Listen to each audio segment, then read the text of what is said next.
మీరు ఎప్పుడైనా గమనించారో లేదో, ఒక్క శివలింగానికే ఒక ప్రత్యేకమైన గుర్తు ఒకటి ఉంటుంది. మీరు ఎప్పుడైనా చూడండి, అన్ని శివలింగాల మీద ఉండదు అలాగా. మీరు కొన్ని కొన్ని శివాలయాల్లోకి వెళ్ళినప్పుడు శివలింగం దగ్గరికి వెళితే దాని మీద కొన్ని గీతలు ఉంటాయి ఇలాగా. అది ఏమిటో తెలుసా గీత?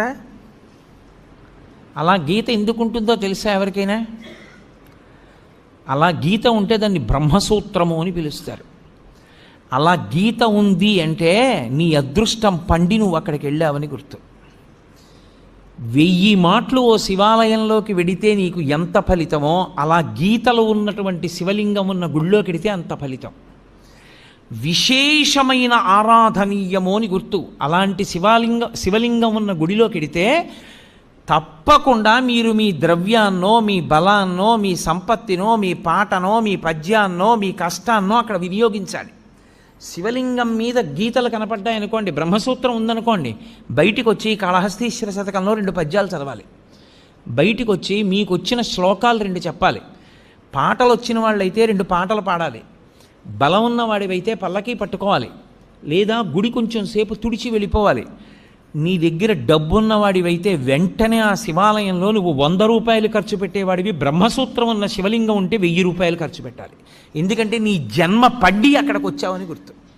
అది 1,000,000 రెట్ల ఫలితాన్ని ఇచ్చేస్తుంది. ఒక రుద్రాభిషేకం ఒక చోట చేస్తే ఏ ఫలితమో, బ్రహ్మసూత్రం ఉన్న శివలింగానికి చేస్తే 1,000,000 రెట్లు విశేష ఆరాధనా ఫలితముని ఇచ్చేస్తుంది ఆ శివలింగం. అలా ఇవ్వగలిగిన శివలింగం అని గుర్తు చెప్పడానికి వచ్చిన వాళ్ళకి బ్రహ్మసూత్రం ఉంటుంది దాని మీద. అది చెక్కినప్పుడే ఆ బ్రహ్మసూత్రం చెక్కుతారు. బ్రహ్మసూత్రం ఉన్నది మీకు పరాకు చెప్పినట్టు శివలింగం మీద జాగ్రత్తగా ఉండు మీద ఉంటుంది బ్రహ్మసూత్రం. నేను ఎన్నో దేవాలయాల్లో చూసా బ్రహ్మసూత్రం ఉన్న శివలింగాల్ని. బ్రహ్మసూత్రం ఉన్నది మీ అదృష్టం పండిపోయిందని గుర్తు. మీరు అక్కడికి వెళ్ళి అపచారం చేసినా అంతే, 1,000,000 రెట్లే.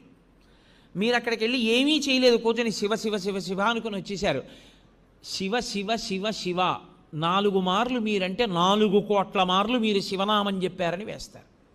బ్రహ్మసూత్రం ఉన్న దేవాలయంలో ఏది చేసినా ఇంటూ 1,000,000 అని గుర్తు. నేను మాటకంటున్నాను, దానికి లెక్క లేదు అసలు. విశేష అని శైవాగమం అంత గొప్పది బ్రహ్మసూత్రం ఉన్నది. అందుకే శివాలయంలోనే 2 సూత్రాలు ఉంటాయి, సోమసూత్రము, బ్రహ్మసూత్రం.